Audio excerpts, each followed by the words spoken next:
So if you think about every issue in America today, there's some kind of voice that speaks for it. Right. So if someone believes in guns rights, they have the NRA that speaks for them. Yeah. If you believe in civil liberties, you have the ACLU.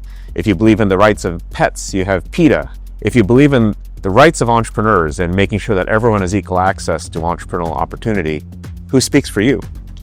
And the answer was there wasn't anyone. We don't have a comparable organization like that in entrepreneurship until Right to Start. You have traveled across the country 3 times now? In the last 3 years. In the last 3 years, Yeah. You've taken a tour across the country. Walk me through what you've learned. So in the last 3 years, I've taken 3 road trips. And the third one I did across everything. I went from LA all the way to Washington, DC. This was just a year ago, and we hit 15 events in 13 states. Second, the people are beautiful, and they're not at all what the stereotypes are.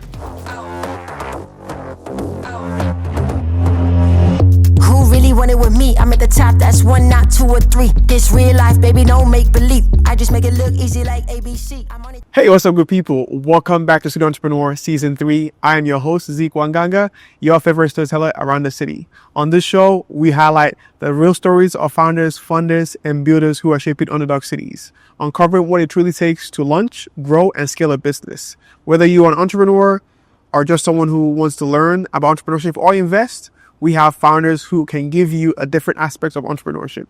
Now, as I always say on this show, there's no BS, just real people, real stories, and practical insights you can use. Today on the show, we're talking about something that is impactful for all entrepreneurs, all founders, or people who want to even get into entrepreneurship. About 1.5% of Americans will start a business in the next 6 months, even though more than 60% say they've got a startup idea in their head. The gap isn't just about money.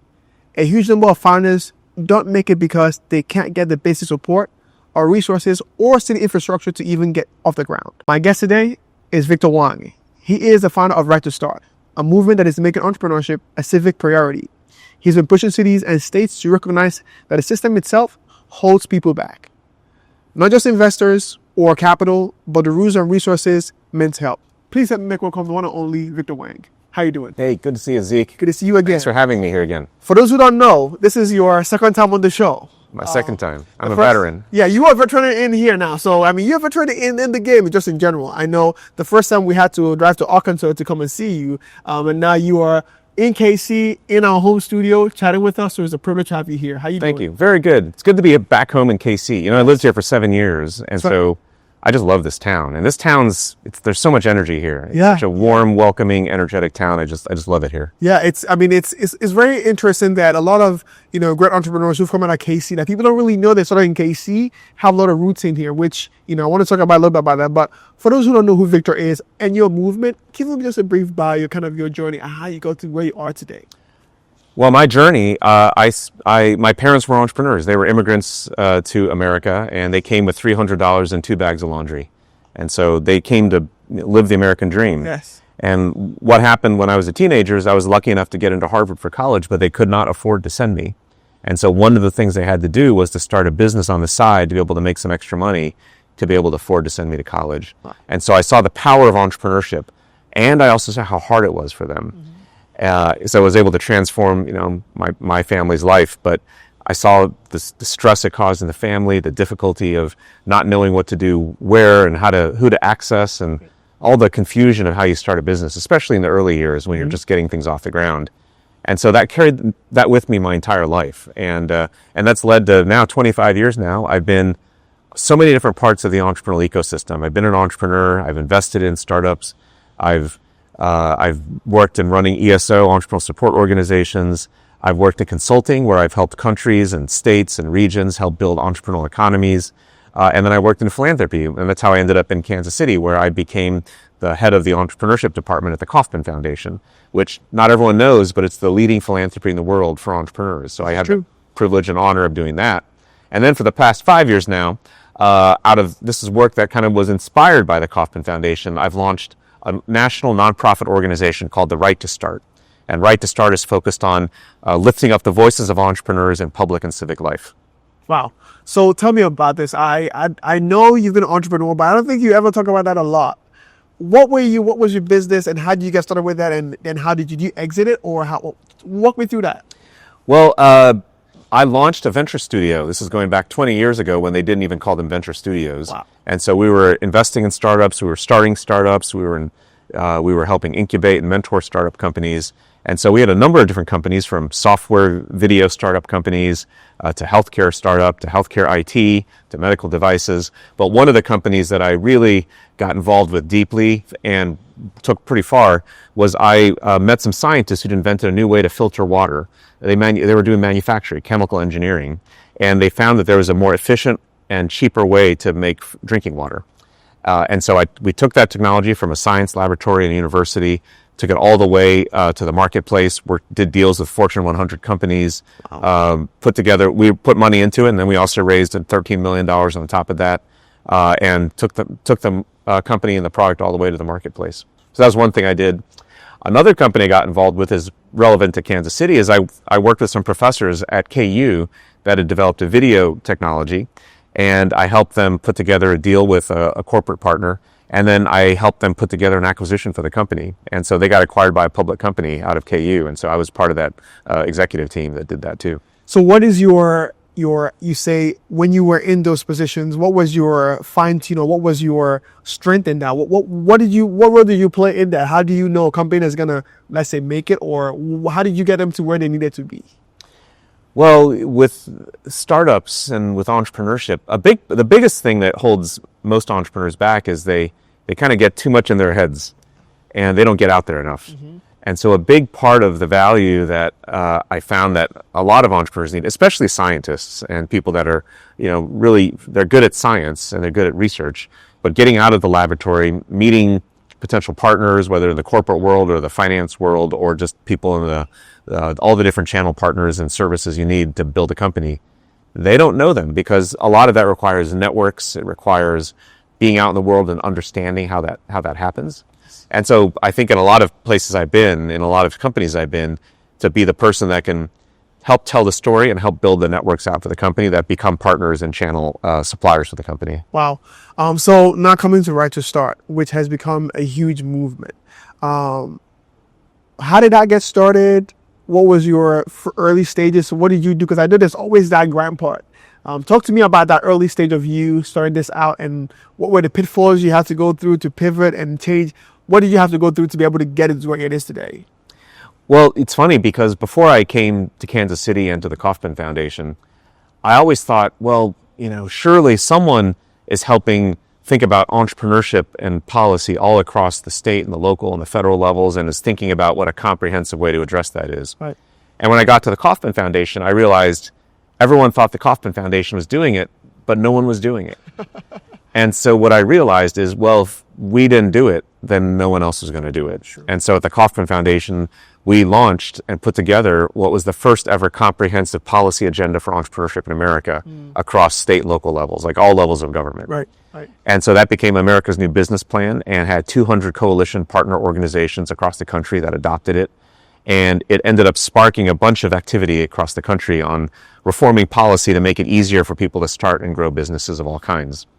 However, I found that there's still this missing gap, which was there was no grassroots infrastructure to keep that going forward. Mm-hmm. So if you think about every issue in America today, there's some kind of voice that speaks for it. Right. So if someone believes in guns rights, they have the NRA that speaks for them. For that, yes. If you believe in civil liberties, you have the ACLU.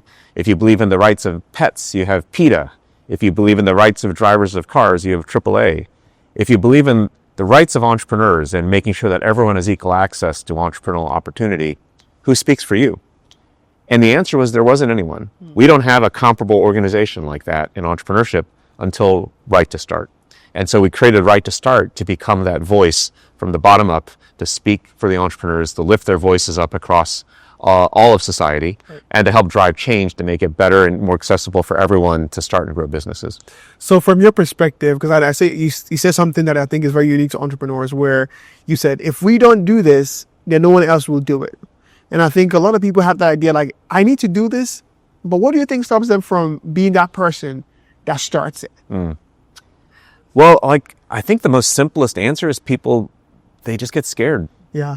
They think about it and they think, wow, that's hard, that's risky. And it is hard and it's risky. That's right. But a lot of what they don't realize is it's not just a leap all the time. You can actually try little steps, and you do little steps at a time. And the little steps are not that risky because if it doesn't work, you can just change your steps. Yeah. And so I think a lot of it is people overthink it and they get scared. They don't realize that you can take little risks, and you can learn, and you adapt, and you pivot, as we say in the entrepreneurial world. That's right. And that learning process of how you start something and grow and learn and adapt is something that is very part of the entrepreneurial process. And I think that's where most people stop because they don't get out and try it, right? Yeah, I mean, I think that's the scary thing is like, how do I go from my comfort zone to go in something that might not work out? Which I think the entrepreneurs, myself included, I enjoy the unknown of like, let's see if it's going to work out because who knows, right? But I think that effort you put in every single day, people like to see results once it's like that instant gratification, right? But I always give this example, entrepreneurship is like farming. Essentially, you go to a farm, you put the corn seed in the ground, you got to go back every day to water that corn seed. You might not see anything for the next 2 months, but you know when harvest comes, you have to have a corn. Then if you don't have a corn, he probably did something wrong, right? Yep. But it's like no one wants to go back and do that thing over and over again to see no results for a long time. So what would you say was the point where you realized right to start had to happen and needed to happen? What was that, little progress you had or something that made you think, okay, let's do it this way or that way. This is what's working. What was that point for you? Well, I think it was being out there and talking to people and realizing that no one was doing this. Right. And that the voice of the entrepreneur was lost in American life. And, we started to see I started to take all that learning and think about like what happens in election season and on the television, the news shows, and how often does entrepreneurship come up? Because, entrepreneurship is responsible for so many things related to our well-being in life. Entrepreneurs are responsible for almost all net job growth in the economy. So it's the young businesses that drive almost all the growth in jobs across an economy. They help raise incomes. For every 1% increase in entrepreneurship in a county, the average household income across the entire county goes up by almost $500. And for every 1% increase in entrepreneurship in a state, the poverty rate correspondingly goes down by 2%. So entrepreneurship is tied to fighting poverty. It's tied to more incomes and wealth creation. It's tied to job creation. And yet when you hear our leaders talk about it, and you hear the people in the news talk about it, about the issues we deal with in the economy, you almost never hear the perspective and the issues of the entrepreneur. And so I realized that this is a deep problem in American life. And we've got to tackle that. We've got to change this issue. So do you think, too, because I think most times entrepreneurs are the ones who have to figure things out. Do you think that works against us in the sense that elected officials says they're the ones who figure it, they can figure it out as opposed to us helping them? Like, you think because we are not always on the victim side, because we are never on the victim side, we always want to find the solution as opposed to saying, look at me, I need help. Do you think that might play the role of them saying they'll figure it out, or what do you think? Yeah, very much. I think they end up taking entrepreneurs for granted because there's the attitude of it. Well, they always find a way. And the problem is entrepreneurs die deaths of 1,000 cuts, right? It's like, sure, they find a way, but after a while you run out of money, you run out of time, you run out of energy, you just get exhausted, you give up. So the goal is to not think of it as like, it's not one thing, it's 1,000 cuts. And so how do you remove as many of those as you can to make it easier for everybody to be able to start and build something? So tell me this. So when you go to a new state or a new city and trying to get them to bring right to start, what is one tactical thing you do, or what do you look at? Is there research you do, or what do you look at and say this needs to happen for us to get a platform to be able to start this? How do you do that? Well, we have a number of different ways we work in states. So I will say we launched this 5 years ago now, and now we've touched all 50 states. We've done something in all 50 states. We have a physical footprint, like someone on the ground in 34 states. We have had 8 states now that have actually changed their system, whether it's through the laws or the regulations or the government systems, based on our work and our ideas. We've had 4 states that have actually passed laws through the legislature and had them signed into law by a governor because of our work to actually improve the entrepreneurial environment. So we've had a big impact already, but we have so much more to do. And these are steps along the way towards actually transforming, the whole system.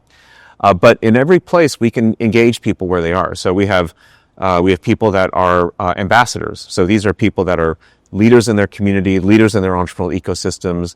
They're influential, they have respect, And we bring them on board as ambassadors to speak for the organization, to help open doors, to help drive change within their communities. We also have people that just want to sign up. So they're active members of they believe in the cause. And so they're on the newsletter, they're in social media. And we're about to create a campaign. We've launched a campaign now for America's 250th birthday next year called America the Entrepreneurial. And so this becomes a celebration for America.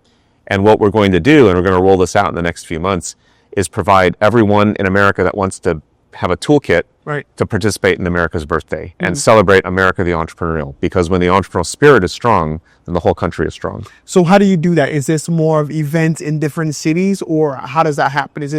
What does this movement look like when it actually starts? It's going to be a way for everyone to be able to join and participate and be a founder of the future of the company. So just like we have founders of startups, we're going to ask, well, you can be a founder of America today and moving it forward. It's not just the founders from 250 years ago. You are a founder of the future. Yeah. Thomas Jefferson said, the nation belongs to the living generation. It's people that are living that are founding the future. That's right. And so you can be a founder. Everyone can be a founder. And to be a founder, you sign up and you can say, look, I'm going to do something to help entrepreneurs.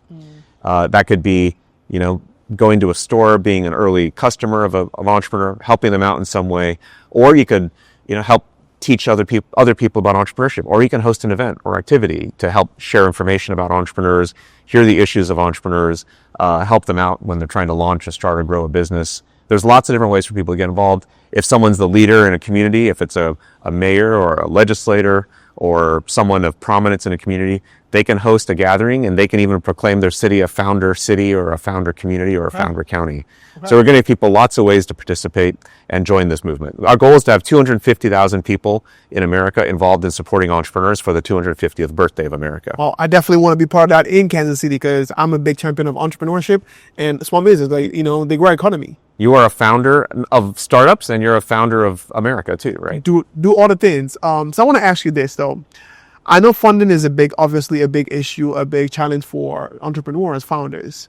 What other things, or what is one other significant thing, is an issue or a policy thing that holds founders back in different cities? And you've been able to give an example of this one thing change and then other things follow behind it. Well, that's the thing about the environment for entrepreneurship is it's death of a thousand cuts. It's all these things. And so we actually polled entrepreneurs. We took a national poll and asked them, what are the things that get in their way? And we found it's a combination of a whole bunch of things. Half the people said it's the complexity of regulations or the cost of getting started, like the fees and the forms that are involved. Half the people said it's uncertainty about healthcare. Like if you're not sure you're going to healthcare, you're leaving a job to get healthcare. A bunch of people said it was around taxes and the unfairness of the burden of taxes. Others said it was around non-compete restrictions. They were held back by contracts they'd signed to an old employer that kept them from doing something. Right. And on and on. And there are a bunch of issues. And I've been out in the community talking to entrepreneurs and people in entrepreneurship and found that there's other issues as well. So there's issues around childcare access. Some people, women who can't get childcare access means it's hard to start a company and they don't go into business. Workforce training. People don't know the skills on how to start a business. Education. We have people that go through, public schooling and they graduate and they have no idea how to start and grow their own thing. So they don't even have the basic skills of how to be entrepreneurial right now. So we teach people skills that enable them to get jobs maybe, or maybe not, but they certainly don't know how to create their own job. Or in government contracts, when a company is trying to get access to be a provider to the government, oftentimes the system makes it hard for the new person. It's easy for the old companies and the companies that kind of own the contracts already. It's hard for new companies to break into them. Right. All these things affect the entrepreneurs. It's the whole system, right? It's 360 degrees that actually affects entrepreneurs. And so what happens is that every entrepreneur has their own story and their own version of why it's hard. And we have to think about entrepreneurship in a really broad way. You can't fix it with one thing. I mean, I think the last time that I had a conversation with you, we were talking about an entrepreneurship office for every city. I think that blew my mind that cities doesn't have that. I mean, it doesn't exist.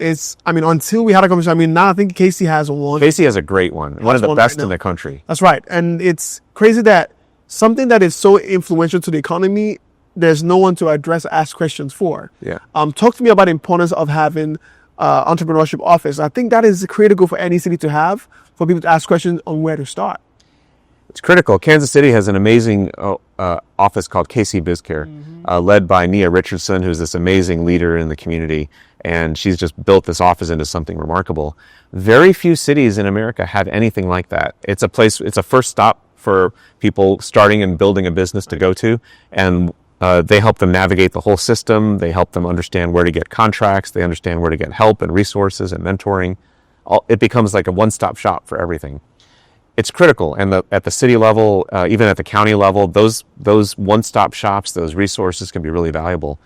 Very few states have anything like that either. They actually don't have anyone in charge in almost all the states. We've started to build a network now of states that do that. And so we've created a network of state leads in entrepreneurship called the National Entrepreneurship Leaders Network. We have 15 states now involved, where we found the top person involved in entrepreneurship and as part of this network.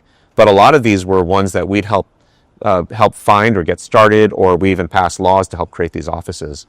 And so that's been really interesting to watch that field start to emerge. But by and large, the vast majorities of cities, counties, and states don't have anyone in charge of entrepreneurship. So tell me this. So I know when you go to different cities, I think the biggest thing is not the entrepreneurs themselves. They know the problem, they need help with it. How do you turn cities around into becoming champions for the work that you do?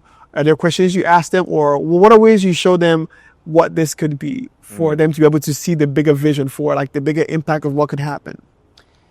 The thing with entrepreneurship is that it's the ecosystem that matters, right? It's all the people around the entrepreneur. It's not just the person who starts. Right. It's the 997 people every month that aren't starting a business, that affect the 3 people that do start a business that month. And so you have to think about it like a full ecosystem problem. And so the key to help entrepreneurs is to activate the ecosystem around them. And that's what I found in everything. I've worked in places all over the world to do this. And a huge part of it is trying to get the community involved in understanding the issue and supporting the issue, and realizing that they all play a role in the success or the failure of that entrepreneur. And if that entrepreneur succeeds, it benefits everybody in the community. Yeah. And that awareness is key. And then finding ways to intersect where, if someone's got something valuable for that entrepreneur, let's find a way to connect them, right? Yeah. And if you can start to do that at scale, you can start to do a lot of that kind of activity, then it takes off. And the reason I know this works is because I spent almost a decade in Silicon Valley. And that's actually what the Valley does on its own. Like, people wonder why the energy of the Valley is always able to innovate and find ways to grow. It's because if you're in the Valley trying to start something, you find open doors everywhere. People will refer you, they connect you, you can get in front of almost anybody you need to get to. And you contrast that with a lot of places where it's a more closed environment. It's really hard to get in the door. There's a lot of gatekeepers. So the environment has a huge role in the success of entrepreneurs. I think that is absolutely correct. I think they say birds of same feather flock together. I think that's the easiest and most common saying ever. It's more like, if you are in Silicon Valley, you can find a founder who has a $1 billion company just grabbing coffee, right? But I feel like in smaller cities, it's hard to get to that. It might take you 4 years to get to a founder who has done this already to give you advice, right? Yeah. It takes so much more longer because, again, especially in the Midwest, I'm speaking for the Midwest right now, it's Missouri, show me state, right? You have to show proof of trust for you to even get into the door just to get a coffee with someone, right? Not that they're not open. I think a lot of founders are open, a lot of experienced entrepreneurs are open, I think, but first, you have to prove that you are serious, right? Where, like, in Silicon Valley, maybe it's like, you just pull up and, try something out. But I think there's a lot more proof to be shown in the ecosystem, right? And I want to shift gears a little bit. So you have traveled across the country 3 times now? In the last 3 years. In the last 3 years, yeah. You've taken a tour across the country. Walk me through what you've learned each time you've done it. Like, how have you done it? I know you went from Cali to DC. Walk me through what you've learned from that process and the places you've been. What are different things that people don't really know about the place that we hear on the news and what you've seen? Yeah, I love getting out and seeing this country. Yes. And it's been a long time since I've been on the road like that. So in the last 3 years, I've taken 3 road trips. And the third one I did across everything. I went from LA all the way to Washington, D.C. This was just a year ago. And we hit 15 events in 13 states. including a big finale event in Washington D.C. on the lawn of the Capitol building, with an event with the administrator of the SBA, the Small Business Administration. Wow. And we did the event in Capitol Hill with members of Congress that were the co-chairs of the House Entrepreneurship Caucus, French Hill and Bill Foster. And it was a remarkable learning experience. I think, one, I was reminded of how beautiful this country is. I think it's probably the most beautiful country in the world. And I've been to over 50 countries. So this is a spectacular country, and it's vast. And you see almost every kind of terrain and thing. It's just a beautiful place. Second, the people are beautiful, and they're not at all what the stereotypes are. Like, people in this country now, we're at sort of a moment, a bit of political, division and divisiveness and polarization. And it's very unfortunate and sad. But when you get out there into places and you meet real people, you realize they're not at all what the stereotype is, right? And I know that because I've lived in a lot of places. I lived here in Kansas City, and now I live in Los Angeles. And even people in Kansas City have a stereotype of people in Los Angeles, and people in Los Angeles have a stereotype of people in Kansas City. And in no city and in no place in America have I ever found anyone who looks like the stereotype of them. Everyone is different than the stereotype. And that's the problem, right, with these stereotypes, is we lose that people are complex, that places are complex. Every individual is an individual. There's a lot of nuance in all of this. That's right. And the vast majority of people are just trying to live their lives. And so you get that when you travel. And so I've met probably thousands of entrepreneurs now, and people who support entrepreneurs and are involved in entrepreneurship in these road trips. And I can tell you the country is a deeply entrepreneurial country at heart. And in many ways, it's the system that kind of holds it back right now. People, they want to do things, they want to create, they care about their communities. And what they're looking for is better ways to be able to put that out there, right, and to let that flourish. What city or what state surprised you the most based on what you've heard and what you saw when you got there? Oh, man. They're all so interesting. Right. I don't, top 3, top 4, you were like, dang, this is not what I saw in the news. This is actually way cooler. It's so interesting out there. I mean, like in, Fargo, North Dakota, like that town has got an entrepreneurial ecosystem that's on fire. Like, Greg Teven, who's one of our Right Start ambassadors, he leads the ecosystem out there, and they built a network where I met people who said they moved there during COVID, and they were instantly brought into an entire network, and they have access to almost anyone in the entire region to build their businesses and their ideas. So that's been amazing, just how robust and strong that ecosystem was. In Portland, Oregon, there's a lot of people who talk about the center of Portland. There's been some economic decline within the center of Portland, but behind the boarded up walls, they're actually building an innovation district focused on shoe manufacturing and shoe innovation, because Nike and Adidas are there, and there's a lot of focus on cool shoes, but those are big companies. Where does the little entrepreneur play in that? And so they're building an entire effort where you can get access to over 100 suppliers, designers, manufacturers, and partners all in one place. Wow. So you can innovate. It's like a whole shoe ecosystem in one building. It's remarkable. And so you see that kind of energy. In Cleveland, Ohio, I found this facility where you can manufacture anything. Anybody could walk in the door into this facility with an idea to invent something, and they will help you prototype it, design it, patent it, manufacture it, sell it, and scale it. And on the wall, they have photos of all the patents they've helped people get. And it's open to the public. It's a remarkable facility. I've never seen anything like that was so open. And they have all the latest, greatest equipment to help you take your invention to life. Yeah. It's really cool stuff. Everywhere you go, there's something going on. Wow. So in your journey, in your travels, is there any story that you've heard that made you realize the importance of what you do that really stuck out to you? Maybe an entrepreneur or founder, or someone who just was interesting to you that shared something with you. You're like, man, this showed me why I need to do more of this. I'd say everywhere I go, and I talk about entrepreneurship and its importance to the life and the economic health of a community, someone invariably comes to me and says, this is what I've always felt. Like I knew this, but I'd never heard it said before, or articulated before, and I didn't know there was something I could join to be part of it. And so I've seen that everywhere, where people felt like they realized they thought they were the crazy ones, and they realized that when we're putting Right to Start out there and we're finding ways to join, people start to get involved. And so I've learned from so many people about the issues they face. So like one of the new issues we're going to be talking about at Right to Start in the coming year for America the Entrepreneurial is this issue of fairness for entrepreneurs in buying a home.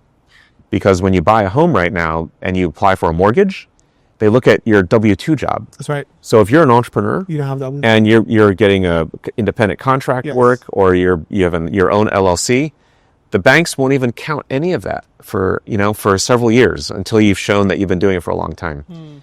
And even if you're making good money, and even if you have a lot of savings, they won't give you a loan. It's unfair. Buying a home for an entrepreneur is inherently unequal because of the focus on having a regular job. Yeah. And this is supposed to be America the Entrepreneurial. You shouldn't have to have a regular job to be able to buy a home. You should be able to be an entrepreneur and have an equal chance to be able to buy a home, just like someone who's got a job. That's right. Yeah. How would you go about changing something like that? Like who would be the people in charge of like making those decisions that you have to like, so that's a case, that's a use case. Yep. How do you go around changing this thing that is affecting all entrepreneurs across the country? You could work either at the state level or the national level. So in every state, they regulate banking and they regulate the financial sector. Any state could potentially pass a law or maybe a regulation. Some state, depends on every state, is different, that actually says you shall not discriminate in giving a mortgage for someone, whether they're an entrepreneur or they have a regular job. Yeah, yeah. And that could change everything. And then you could do that at the national level. You could say, across the country, you cannot discriminate against someone just because they are starting a business and not having a regular job. So something you said earlier was about how, right now we are living in, I would say, one of the most divisive times Americans have ever seen. I think the American dream is the United States because we are united. I think that's the beauty of why we are here, because it's a place where everyone connects with each other. No matter where you're from, no matter what you speak, we need to be together, right? What is something that you've seen the entrepreneur spirit just traveling around the country that has given you hope that there is more to be done, but we are in the right direction when it comes to entrepreneurship, that you've seen like we're getting somewhere? Entrepreneurship may be the only big issue that we all agree on in America. And we did a poll around that, and we found that 94% of Americans say that entrepreneurial opportunity and people being able to have equal access to that, fair access to that, is important to the future of the country. 94%. 94%. Almost every American agrees that entrepreneurial access is critical to the future of the health of America. And you think about that, it means that we disagree about almost everything, but this is actually core to America. In fact, it almost is like what defines America, is that we believe that this should be something that everyone should be able to do. You should be able to, it's not just a business even, it's about your ability to control your life, to be able to take an idea and make it happen, to take something that you dream about and make it manifest, to take a shot at it. And so if America can't have that, it isn't doing that, then we got a problem, because that's what Americans believe America is for. Actually, last week there was a poll in the Wall Street Journal, and it said that 65% of Americans say that it's harder to start a business today than it was in their parents' generation. Only 17% of people say it's easier. So the American public feels like the system is so hard that they can't even bring their own idea to life right now. And so that says something about the moment we're in, right? Which is people don't like the system. The system holds them back, which means we got to do something about the system. And entrepreneurship is the one thing about the system that people agree that we all should have access to. What would be problems always coming up.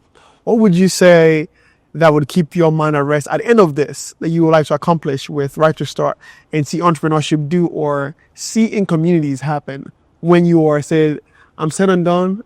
There'll probably never be an end, but to you, what would that look like for you? A future, if you were to envision what you are trying to build, what would that look like? The future would be a time when when there's a problem in a world or there's something missing in a community, like if you're in a small town and there's no supermarket, you shouldn't think like, I have to wait for a big grocery chain to come open a supermarket. You should be able to think, well, why don't I start a fresh produce market in town?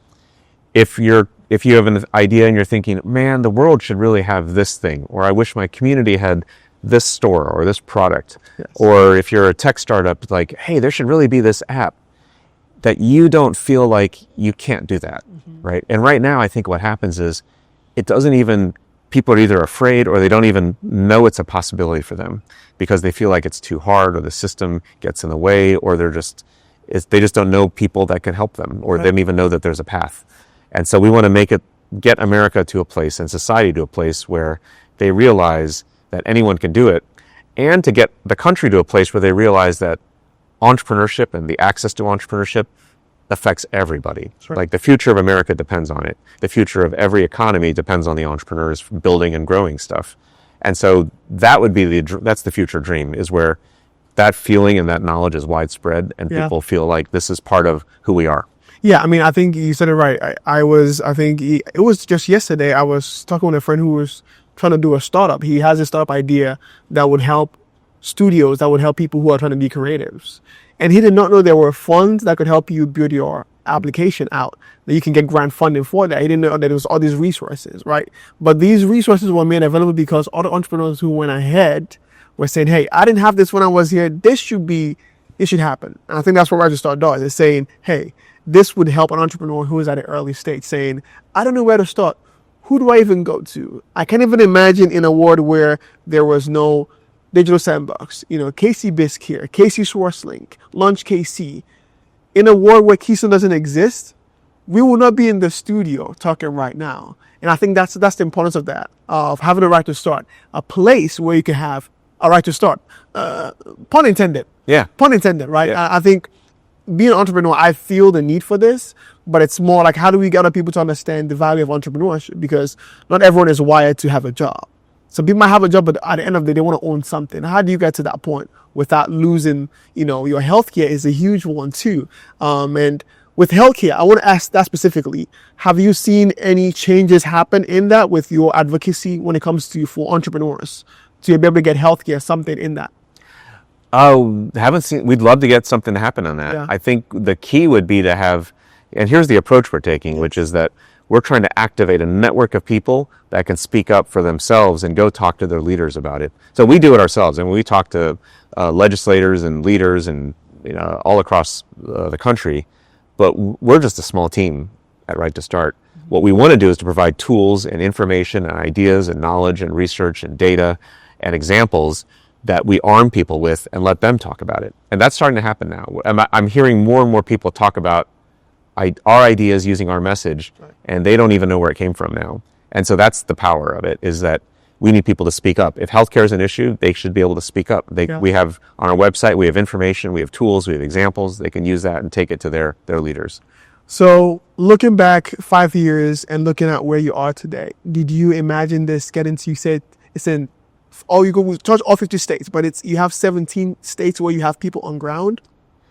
We have 7 states. We have state coalitions right now. We have people on ground. Yeah. Looking at how far it's come, did you see this coming? And what has that progress been like for you, seeing this actualized? Well, like every entrepreneur, you have a big dream. Yes. And so the dream was we'd be everywhere. Yes.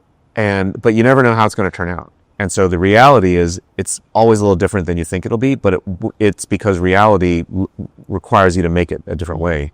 And so I'm just excited about how far we've come. It's really exciting. We're seeing tremendous energy momentum. We're seeing ideas getting picked up all across the country. Right. We're seeing governors talk about these ideas now. Yeah. We're seeing mayors talk about these ideas. We're seeing Congress people talk about these ideas. We're seeing people, and we don't touch elections, but we see candidates pick up these ideas on their own when they're running for office now, based on, and you can see our messages getting into a lot of this stuff everywhere. Yeah. And that's been exciting to see just how the work has influenced people. So I'm just excited. Gearing up for 2026 and America's 250th birthday is a chance for everybody to get involved. And I'm actually really pumped about that because, America's birthday should not be something that we just rely on the government to run. It should be a birthday party we own ourselves. And it should be something that the American people, especially the entrepreneurs that define the entrepreneurial spirit in America, should be able to celebrate and make their own. So that's what we're going to do. We're going to give everyone tools to host their own birthday celebrations for America. And I'm excited about that. So I want to change gears in a bit, but you had a TEDx talk. What was that about, and what was the keynote in that, essentially? How did you get to that? Well, I just did one like a month ago. Yes. In Fargo, North Dakota. Yes, that's right. And I've done two in the past, but this one I talked about some of the themes I mentioned here, America the Entrepreneurial. But one of the themes I talked about was David and Goliath, and the story of David and Goliath, of the lone person who goes up to fight the giant, and he's able to defeat it. And I think that story of David and Goliath is interesting because in most cases people presume the giant always wins, and it's you're just lucky if you're David. You have to be really skilled and lucky to pull it off.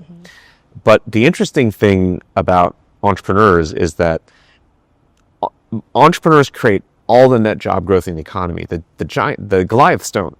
But when we think about economic life in America, the focus is all on the Goliaths, but it's the Davids that are the ones that matter. And so what I talked about in the TED Talk, and what I really believe, and what the data proves, is that 1,000 Davids are more powerful than a Goliath. 1,000 startups will create more economic effect, more jobs, more growth, more wealth net in the economy than any one Goliath ever will. And we don't think like that in the way we run our cities and our states and our country right now, but that's what I want to do. So 1,000 Davids was the theme of the TED Talk. So it's going to come out soon. Yeah, that's dope. So let's shift gears. I think the whole interview we're talking about Victor Hwang as the founder of Right to Start. I want to talk to Victor Hwang as Victor Hwang. Traveling the States, doing these different things. What do you go through in these places where you're the one driving up? How does Victor Hwang function? Like, how do you do all these things? I do all these things. You mean just like physically? Yeah, like physically, mentally. What is the place that you get all this strength to be able to manage all this across the country? How do you do it? Just walk me through your process. Well, the process. Well, you have to believe in it, right? Like if you believe in something, then you have enough heart and energy to pull you through, even though it's exhausting and tiring.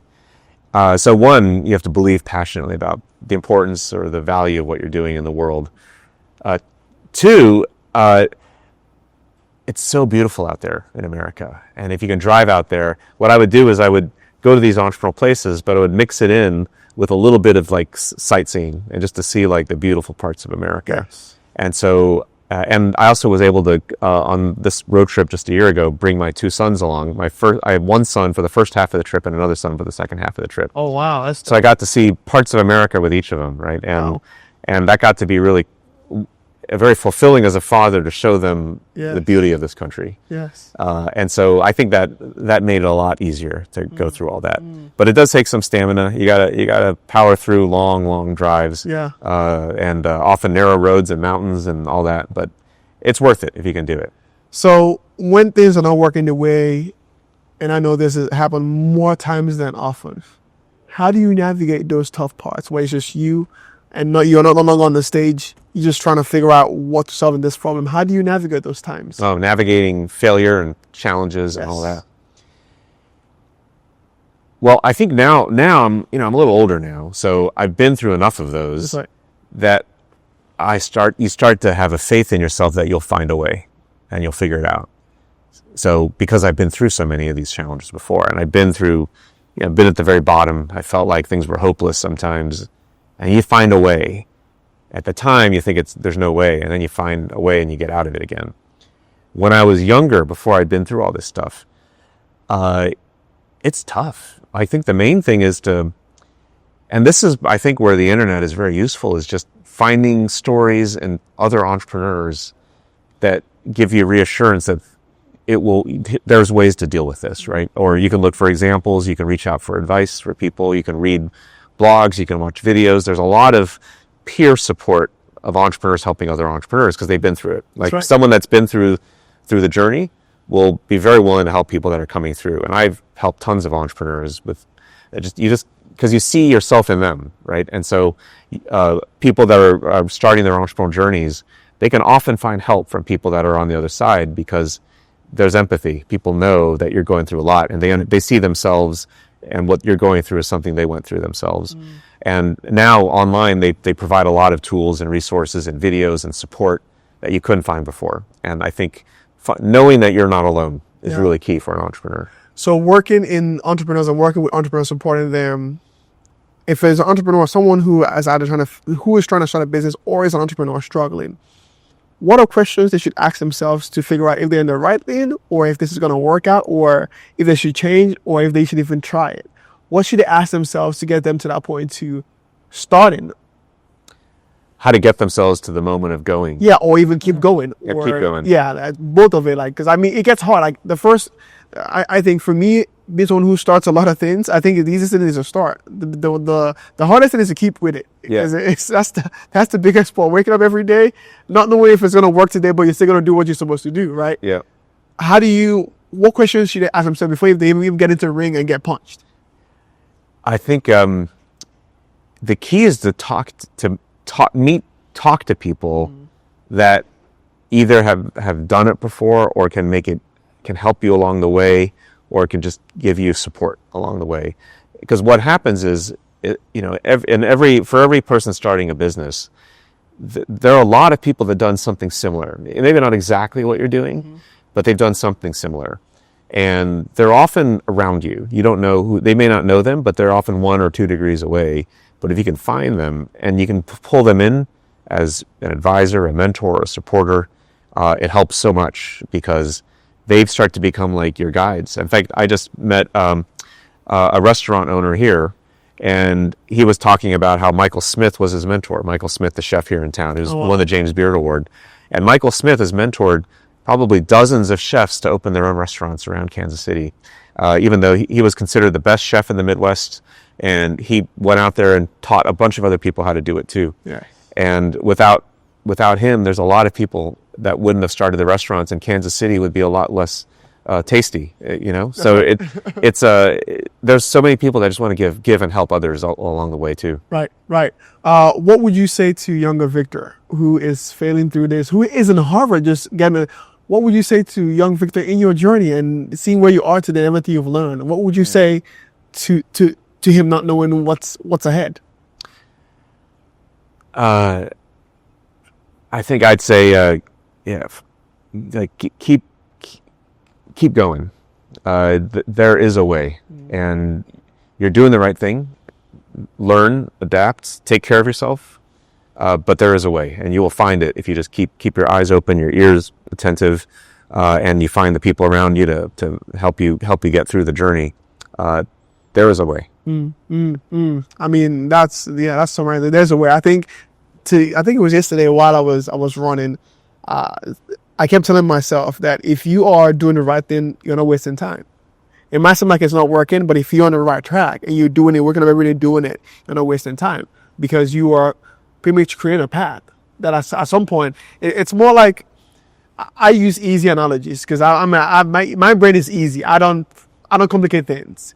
It's like if you ever seen a kid at a beach trying to create channels on the sand. Yep. You don't start the channel where the water starts. You start creating your channels behind. Yeah. Right? Because you're preparing for the water to come whenever it comes in. And then whenever you hit the last channel that brings the water in to flow in, then it becomes beautiful. But once you're building that channel, it looks like it's crazy. It's not going to work out. But once you hit that last channel, the water comes in. And that's what I believe entrepreneurship is. You build in the right channels, and just make sure you're ready. Because when that water comes, it's going to come in with a lot of speed. You have to, entrepreneurship is like a J curve, right? You go, for a while, it looks like it's awful. Yes. Before it looks great, right? And because you're trying to get ahead of things, and so you're spending a lot of time and energy and resources and money to try to get things built and predicting where it's going to be down the road. And so that everything I've done has always looked like that. In the beginning, it didn't look very pretty. Yeah. And in fact, it looked pretty ugly. And a lot of people said, "Why are you doing that? It doesn't make any sense. And I don't like it." And then years later, people are like, "That was brilliant. That was great. Love it." It looks so obvious later. But that's the way it is. Yes. And you have to know that it's going to look ugly in the beginning, and people are going to attack your baby, and you have to just go with it. Yeah. As we're coming to the end of the show, you are back in KC for the Missouri Coalition. What is the feeling? How do you see KC from being out for so long and coming back? The ecosystem, what has changed for you? What is possible? What does it mean to have a coalition here in Missouri? Talk me through that. Yeah. So we just launched the Missouri Starters Coalition, which is the coalition powered by Right to Start to shorten the distance in Missouri between the entrepreneurs and the leaders so they can understand the issues and the concerns of entrepreneurs and make change for it. It's wonderful to be back here. And we had so many people here for this launch of the coalition, and people can go on our website and join. But this town is having a great moment. This town's on fire right now. You can see it. It's there's just more and more happening all the time in KC. And when you live here, you might not notice, but I come back, every once in a long while, and I see the growth and the difference. We actually took a visit of the KC Current Stadium. Yes. And it's remarkable. And not only that, they're building out the entire waterfront district. They are. And they're going to have entrepreneurs, in those stores. Businesses, yes. They're going to have businesses that are not just big chain stores. They're going to have entrepreneurial businesses showing off the best food and products and services in Kansas City. And then you're seeing that energy happening. You're seeing the plaza getting redeveloped, and they're going to focus on entrepreneurs and the little local businesses that make this city unique. Yes. The new airport's beautiful. And you look at the store there where they sell all the Kansas City stuff. Kansas City. That's packed. Yes. Like, the people from traveling to Kansas City want to buy Kansas City gear. That's awesome. The town is famous. Like, you got famous pop stars hanging out in Kansas City area. We got television shows that are getting filmed here. You have a lot of great energy in this town. It's happening here. Yeah, I mean, we also have KCK is coming on the rise as well. A lot of things coming on that side as well. So just to say, I'm glad you're back. I know you are probably visiting again, gonna go and come back, but I'm glad we have Right to Start here in KC because I think there's importance of that connection with the leaders and entrepreneurs who are doing the thing. Because most times entrepreneurs, we figure things out, but most times we need a little bit of a nod. Just help us out. Yeah. But thank you, Victor, for all you do. Well, thank you, Zeke. Thank you for this. This is wonderful. No, thank you. It's always a pleasure because I'm always inspired by the work that you do because I'm an entrepreneur. We fight every day, but we need a right to start. So thank you for doing the work that you do. And for those who are watching, is there a last thing you want to give them before we go so that we can know what to be looking out for? I know you have the America 250 year thing happening. Is there anything you guys want to let people know? Yeah. AmericaTheEntrepreneurial.org is the website. You can join the movement, be a founder of the future of America. Anyone can join. The future is yours. This country does not belong to people from the past. It's a baton handoff. And they started it, and we've got it, and we can define what the future is, and it's going to be an entrepreneurial one. It has to be. Sweet. Thanks so much, Victor. Hey, thank you, Zeke. For those who are watching from home, you know what time it is. It's been another Student Entrepreneur episode. I'm your host, Zeke Wanganga. And if you haven't subscribed by this time, what are you doing? Let people know we are here in KC. I'll see you guys on the next episode. Bye-bye for now. Drippin', I'm drippin', it's working. Around the clock, I get to it. Don't take no breaks, I just do it. Just watch me work, I prove it. I was born with a gift, got the blueprint, top of the class like an A+ student.